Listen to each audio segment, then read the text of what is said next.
Okay, so this is the tutorial video for the Google Slides presentation that we will be doing in digital arts. This will be our first project, and it is going to be based off of the Elements and Principles video that we watched in class this week. So this video will be posted on Google Classroom, so if you need to reference this at any point during this project, it will be right here for you to access. Or you can always ask me if you have a question that is a little bit more specific. So for this project, I posted right here Google Slides project materials. So you're going to click on this. And here are all the materials that you'll need for this project. I have written directions here that we'll go over, the rubric, and an example slide. So for the project, this is just a brief overview, and this includes a list of everything that you need.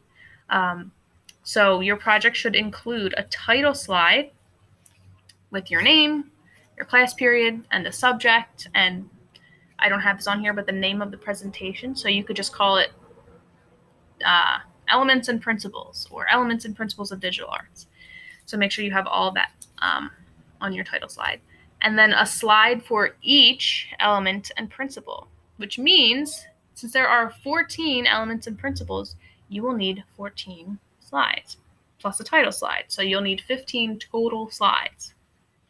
On each of the slides that are listed right here, each one should have their own page. Do not put line and shape on the same page. Have every single one on a different page. You should have the definition of the word, a photo explaining the word, and your explanation of why you chose that particular photo.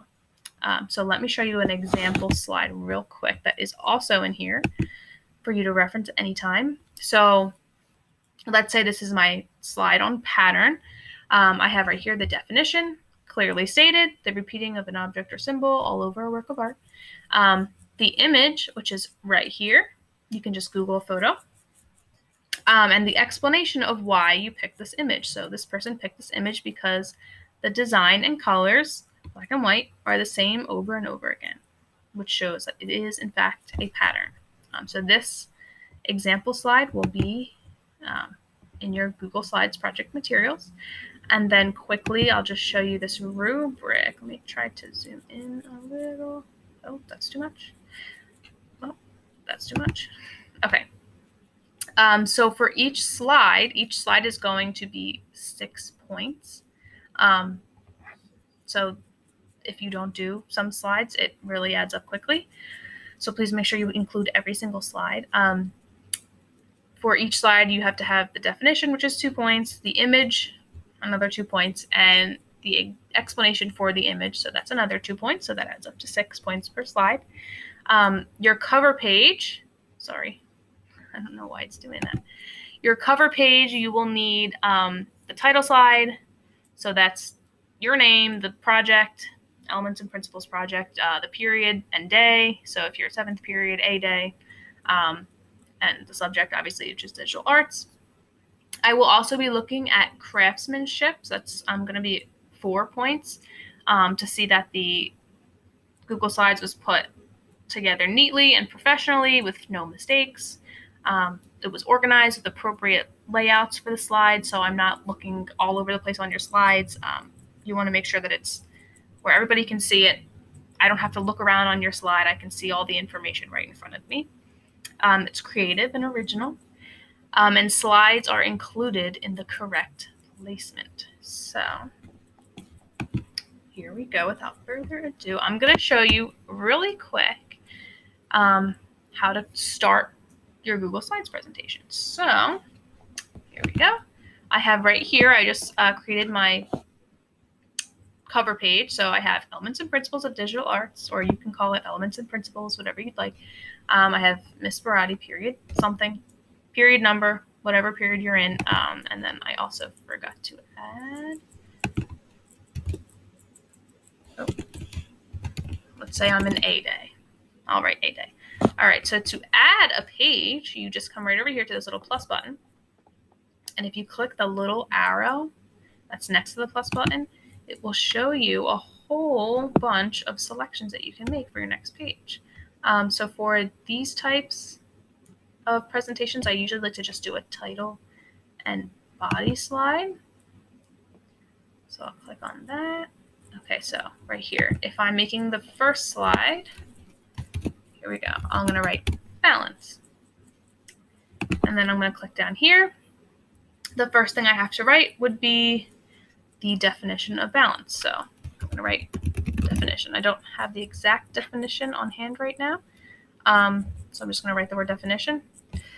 And if I wanted to make those some nice fancy bullet points, I'll come right over here, click on that, definition, yada yada. Here's my image. So I'm going to click right here, this image button. It says insert image. You can search from the web. I would say this is the easiest way to do this because it just connects right to your presentation. Let me move me over a little bit. Okay, so I'm going to go up here. I'm going to search for image, balance in art. Let me look. Okay. So what's balanced in here? Okay, this image is pretty balanced. So I'm going to click the image, click insert, and it will become very, very big onto my page. So I'm going to make that a little smaller to fit the page. I'm going to drag that over here. And then I'm going to type out my explanation.